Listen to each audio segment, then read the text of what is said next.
کو हेड कर रहे हैं, उनके ज़रिए हम पटिशन्स फाइल करेंगे।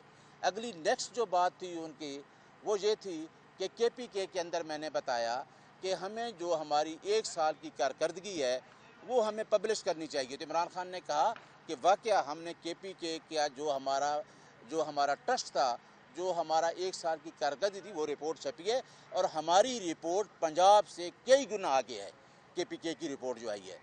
बाकी हमारी पार्टी के बारे में बातें हुई, पार्टी के जो अंदर जो हमारे मामलात हैं उसके बारे में बातें हुई, तो खान साहब ने सेटिस्फेक्शन का इजहार किया और कहा कि मेरी जो लीगल टीम है इसमें खान साहब को मैंने मशवरा दिया कि आपकी लीगल टीम में उज़ैर भंडारी साहब और समीर खोसा साहब इनका भी इजाफ़ा किया जाए। तो उन्होंने कहा कि बिल्कुल उज़ैर भंडारी और समीर खोसा भी इस टीम में शामिल करें और ख़ुसूसन हामिद खान और काजी अनवर साहब का बहुत जिक्र किया कि क्योंकि आपको पता है कि 26 अमेंडमेंट के ख़िलाफ़ हम निकलने लगे हैं। हमारे जो वकला की तंजीमें हैं, लाहौर में हमने डिस्ट्रिक्ट बार का इलेक्शन जीता, हाई कोर्ट का जीता और अल्हम्दुलिल्लाह इस्लामाबाद बार का इलेक्शन जीता और पिंडी बार का जीता। लिहाजा ये जो 26 अमेंडमेंट है जिसके लिए मैं अदलिया को पैगाम देना चाहता हूँ कि यही वो अदलिया है जब हम एक अदलिया की तहरीक में सारे लोग इकट्ठे थे। मैं अपने आज ये बताना चाहता हूँ कि जो मेरा मैंडेट है, जो मुझे मैंडेट दिया गया है, ये मेरे लिए ब्लेसिंग है और ये एक ट्रस्ट है। मैं इस मैंडेट को अपनी ज़ाती एलिवेशन के लिए कभी भी इस्तेमाल नहीं करूँगा, क्योंकि ये इमरान खान ने मेरे ऊपर ट्रस्ट किया है और इस ट्रस्ट को मैंने लोगों तक पहुँचाना है। और वो लोग जिनका इमरान खान के दरमियान मिसकम्युनिकेशन है, गैप है, मैंने पूरे पार्टी का वर्कर जो 95% लोग इमरान खान के साथ खड़े हैं उन लोगों का राब्ता बहाल करना है, उनका पार्टी वर्कर का इमरान खान के साथ राब्ता बहाल करना है। और इंशाअल्लाह हमारा जो मिशन है, ख़ासकर जो वकला का मिशन है, वो है 26वीं आइनी तरमीम जिस तरीके से की गई, जिस तरीके से फॉर्म 47 की हुकूमत बनी और उन्होंने ये अमेंडमेंट लाए और उसमें सबसे ज़्यादा जो 173 जिसमें हम कहते हैं कि आज़ाद अदलिया, क्योंकि ये तरमीम जो है लोग नहीं समझ रहे, ये बेसिक स्ट्रक्चर के ख़िलाफ़ है, ये बुनियादी आइन के बुनियादी ढांचे के ख़िलाफ़ है। लिहाजा इस तरमीम से अदलिया की आज़ादी जो है उसके तहफ़्फ़ुज़ को उसको अंडरमाइन किया गया है।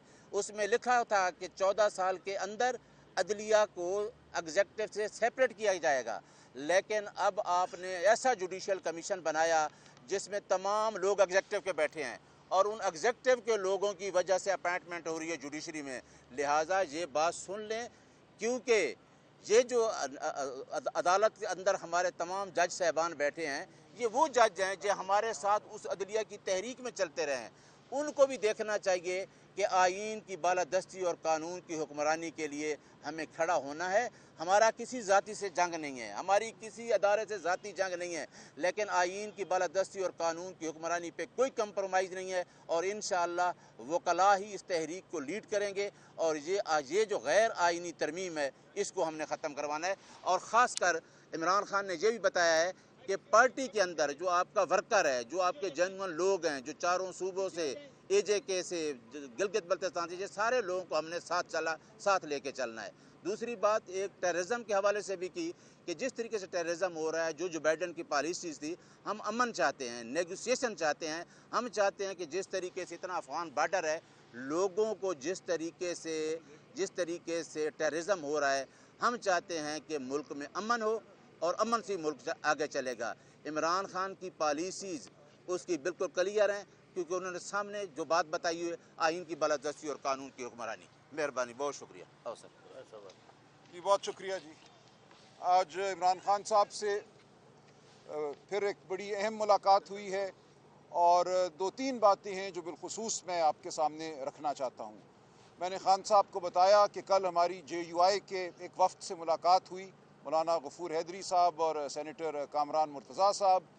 मैंने अपना मौक़िफ़ पेश किया कि मैं अलायंस के हवाले से क्या मौक़िफ़ हम रखते हैं, जमात क्या रखती है। यही वही मौक़िफ़ है जो खान साहब का है कि इस वक्त हर जमहूरियत पसंद जमात का फ़र्ज़ है कि वो जमहूरियत के लिए खड़ी हो, इंसानी हुकूक़ के लिए खड़ी हो, और यही मौक़िफ़ बतौर पार्टी हम इस वक्त अपनाए हुए हैं। हम हर एक को दावत दे रहे हैं कि हमारे साथ चलो और जमहूरियत के लिए, आइन के लिए, इंसानियत के लिए, शराफत के लिए हमारा साथ दो। ہم آپ کا ساتھ دیں گے، آپ ہمارا ساتھ دیں۔ تو خان صاحب نے کل جو ہماری میٹنگ ہوئی اس کو سراہا اور امید ظاہر کی کہ یہ معاملہ آگے چلے گا اور ہم تمام جمہوریت پسند قوتیں ملک کی جو ہیں اکٹھے جد و جہد کریں گے۔ اس کے ساتھ ساتھ میں نے خان صاحب کو بتایا کہ علی امین گنڈا پور صاحب کے حوالے سے گفتگو ہوتی رہتی ہے جو بالکل بے بنیاد ہے۔ خان صاحب نے تائید کی کہ علی امین گنڈا پور بطور وزیر اعلیٰ خیبر پختونخوا بہت اچھا کام کر رہے ہیں، ان کو خان صاحب کی مکمل تائید حاصل ہے۔ ساتھ ہی خان صاحب نے جنید اکبر صاحب کی تعریف کی، عالیہ حمزہ صاحبہ کی تعریف کی۔ انہوں نے کہا ہر ایک کا اپنا کام ہے اور ہر ایک اپنا کام نبھا رہا ہے۔ خان صاحب نے اطمینان کا اظہار کیا۔ اسی طرح لیگل کمیٹی کے حوالے سے خان صاحب نے اطمینان کا اظہار کیا۔ آج ظہیر عباس صاحب جن کو جیل کے معاملات کے لیے وکیل مقرر کیا گیا ہے وہ آئے تھے لیکن جیل حکام نے ان کو ملنے نہیں دیا۔ خان صاحب نے اس پہ بہت غصے کا اظہار کیا ہے اور کہا کہ جو بھی کرنل صاحب اس وقت جیل کے معاملات کو سنبھالے ہوئے ہیں برخلاف قانون، ان کو یہ نہیں کرنا چاہیے اور ان کے خلاف ہمیں قدم اٹھانا چاہیے۔ ہم انشاءاللہ عدالت کا جلد رخ کریں گے کہ جیل کے معاملات قانون کے مطابق چلیں اور جو حقوق حاصل ہیں خان صاحب کو، بشرا بی بی کو، وہ ان کو ملیں۔ ہم ذاتی معالج کے معائنے کے لیے بھی جلد درخواست دیں گے۔ میں نے ظہیر عباس صاحب سے کہہ دیا ہے کہ بشرا بی بی اور خان صاحب کا معائنہ، طبی معائنہ جو ہے ان کے ذاتی معالج کے ذریعے کرایا جائے، تو یہ بھی انشاءاللہ بات جلد ہوگی۔ تو یہ اہم باتیں ہیں جو آج ہوئیں، تو انشاءاللہ اب ہم جمہوریت کی جانب اپنی جد و جہد میں ہر پاکستانی کو دعوت دیں گے، ہر جماعت کو دعوت دیں گے جو جمہوریت پر، انسانی حقوق پر یقین رکھتی ہے۔ بہت شکریہ۔ سر آج ایک اہم واقعہ بھی ہوا ہے کہ جب فیملی کی ملاقات ختم ہوئی تو اس ملاقات کے بعد علیمہ خان صاحبہ نے کچھ وکلاء پر کہا ہے کہ آپ کو ملاقات کے لیے یہاں پر نہیں آنا چاہیے، آپ نے ہمارے بھائی کے خلاف کیا کیا، کوئی ایسی بات اڈیالہ لیکن میں نہیں جانتا اس بارے میں، دیکھیں میں اس بارے میں کوئی علم نہیں رکھتا تو مجھ سے سوال نہ کریں۔